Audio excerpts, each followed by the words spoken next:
Welcome to Out with Dan, the podcast that spotlights and examines the voices of LGBTQ+ authors, characters, and our allies. Together, we lift our voices and we tell our stories. I'm Dan White. Join me as I chat with this week's author.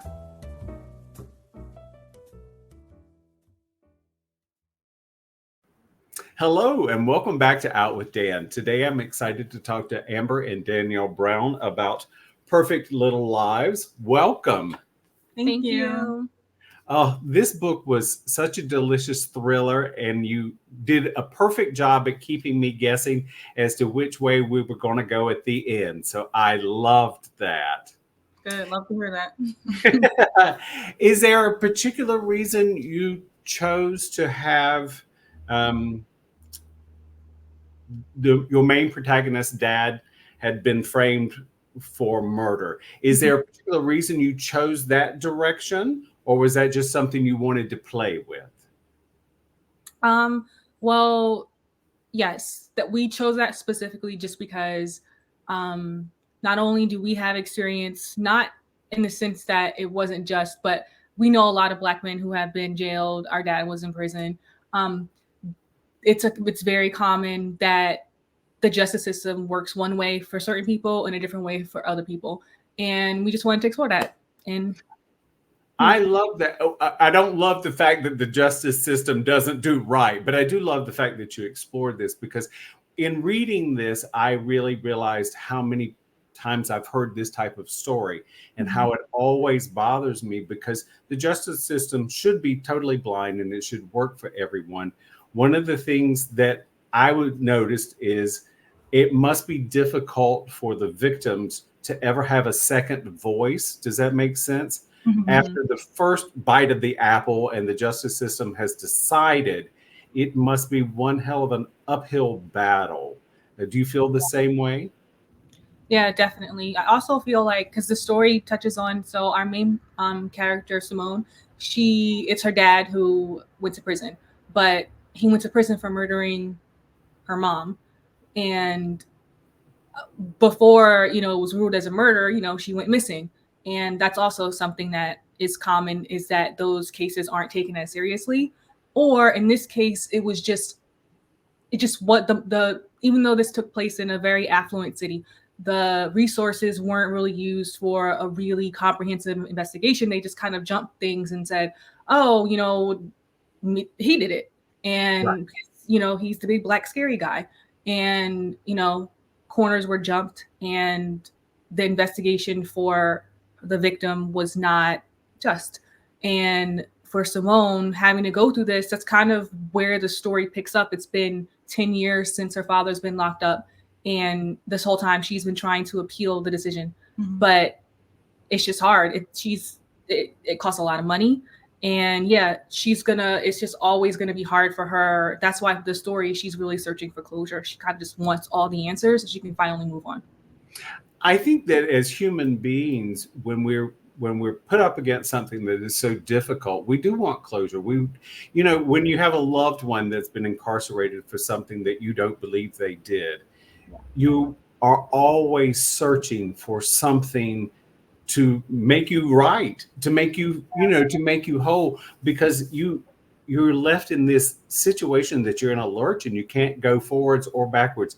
And that was something I saw in Simone. While she had lots of wonderful things going on in her life, there was always that thing hanging over her head. And I really commend the two of you that I thought you did it so well that I was totally invested in wanting her to find closure, no matter what that closure was, because sadly, occasionally the justice system does get it right. Oftentimes it doesn't. But, as a reader, you want to champion someone. And I really did with Simone. Yeah, there's also a psychological element that we add in with that whole closure kind of idea, because it's like, she's really, really desperate. It's been over 10 years since her mother died and her father was locked up, as she believes, wrongly accused. And sometimes when we're so desperate for closure, we start to piece things together and just try to find any answer, not like the right answer. True. Yeah. And so we lower our standards of belief just so we can have some type of bow to wrap it up and close it. And so as the reader, you have to see is she reliable, or is she just piecing together things just to have an answer? To create Absolutely. a narrative that will be more satisfying to her. Absolutely. And I think that's a human nature thing. I think that, you know, let's say we make a mistake at work and we want to fix it or cover it up, whichever one it is. You know, there's all of this angst about the situation and the situation's outcome. And I really, as I said, I really champion Simone in this. And you did something that I really, really respect and love. You made her a sexy woman. And I loved that, because when shit happens in life, pardon my language, you still have a life to lead. Exactly. And you gave us someone who was beautiful and sexy, and certainly trying to navigate all of her life to move it forward. Mm-hmm. So do you write tandem? Do you take separate parts? How does that work? And is it easy or difficult? I think it's easier now because this is our second book, and we also already wrote our third book together. So we're much smoother than we first started. I think we do work really good together in terms of we already have similar voices. Like, just to begin with, we actually like wrote separately for 14 years before we ever wrote together. She did not ever want to write a book together. Because I just knew we would be fighting, because like she said, we're very similar, but we also, the similar things that we do have in common are good in some ways, but the one where it's not is we're very obstinate and stubborn, and we refuse to cave. Mm-hmm. So like you said, that's similar, but our writing style, I would say, is different. Mm-hmm. So how we actually put the thought, so beating the story out and plotting and all that is really, really easy. We do it really fast, and we never really disagree. We never disagree on the big stuff. Pitch stuff, and we're like, yeah, that one's better. You take that, you know. But with the writing of it, we have different styles, so that's what we were fighting about. Yeah. Okay. But with the second one, we realized, yeah, we're not going to fight this time, and we didn't. So with this one, it was pretty smooth. Well, it reads so smoothly that and you know, as I'm reading it, because I know there are two authors, I think to myself, is that difficult? Because I know in my life I'm stubborn, and I think Dan's way must be the right way. So, but and also, I just want to say we don't write separate parts, because we probably sound discombobulated, and you know, we're very good at one person will start the draft like after we already beat it out and we have an outline, and the other person will go through it and add their own like spice to it. It's never like totally separate. I love that. I love that. You also give us in this book a dynamic of best friends growing up, or good friends growing up, who come back together. One thing that I chuckled out loud, because it happens in my life, you know, when Simone and Hunter sort of run into each other. Mm-hmm. I find that happens even living in a big city, that happens to me. Some friends say it never happens to them. I just assume there's something wrong with them. It's really too. I've heard someone say, because this is in New York, and they were saying how in New York, even though it's like 8 million people, you will still run into the same people. You think because you have the same routine. But yeah, and we've run into people. Yeah.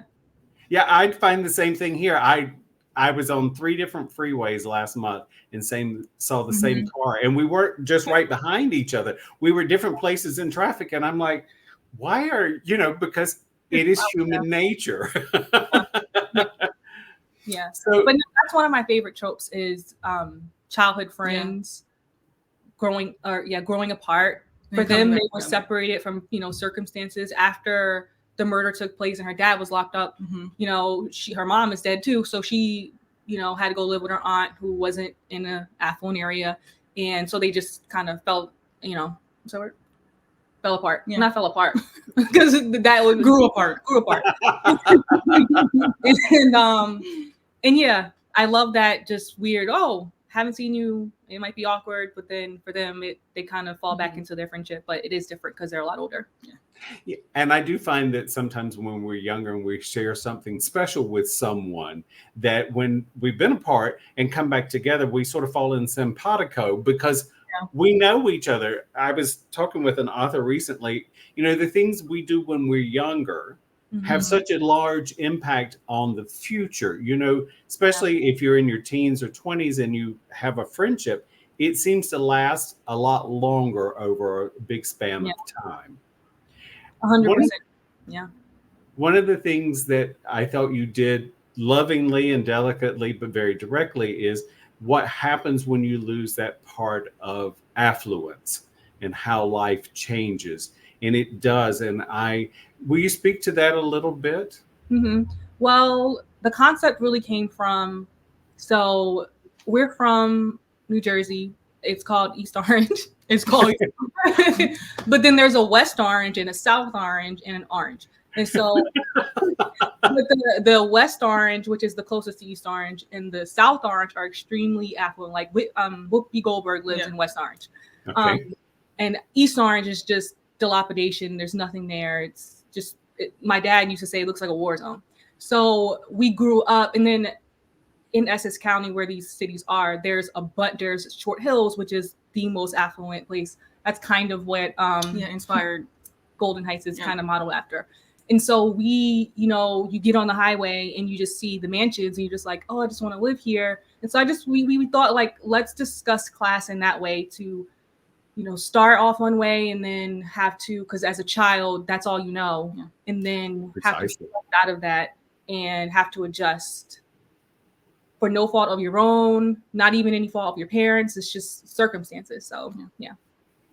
Well, I do think that you've written a wonderful thriller, because it really did keep me on the edge of my seat trying to figure out not only the whodunit, but where does it end up?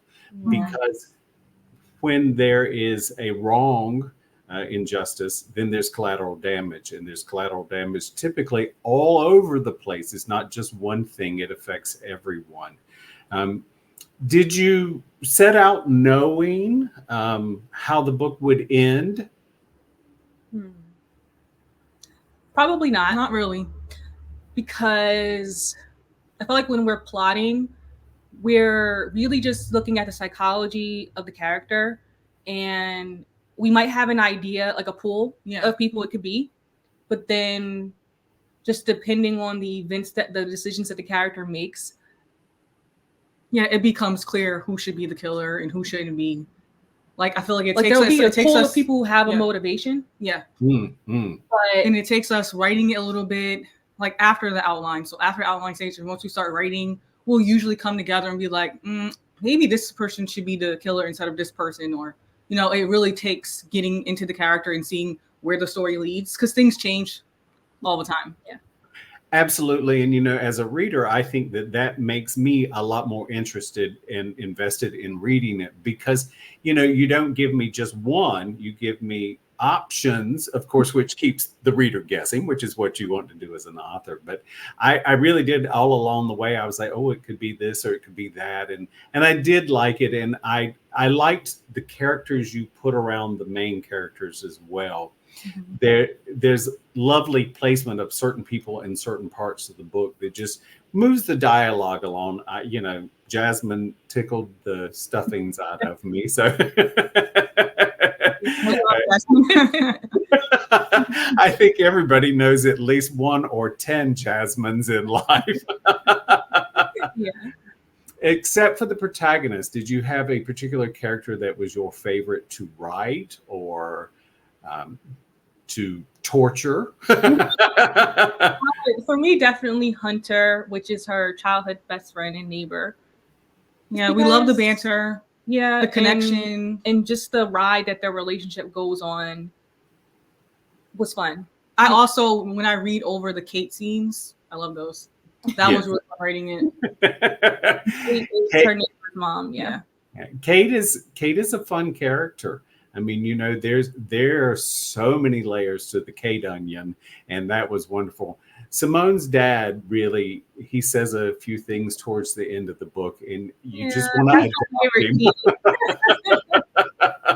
him. He is so wonderful. And once again, I think that this is such a delicious book, and it was so fun to read.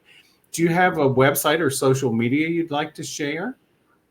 Yes, on social media, let's say Instagram, we are Amber and Danielle, like spell out and also that's our website. Yeah, so AmberandDanille.com. Yeah. And on Twitter, Amber has the Twitter. I don't. I'm Amber Sharelle, SHARELLE. Fantastic. Again, the book is Perfect Little Lives. Amber and Danielle, thank you so much for joining me. Thank you for having us. Perfect. Hang on for me just a second. Thank you for joining me for this week's episode of Out with Dan. You can find more information about this podcast and its host at OutWithDan.com, on Twitter at OutWithDan, and on Instagram and Facebook at Go Out with Dan.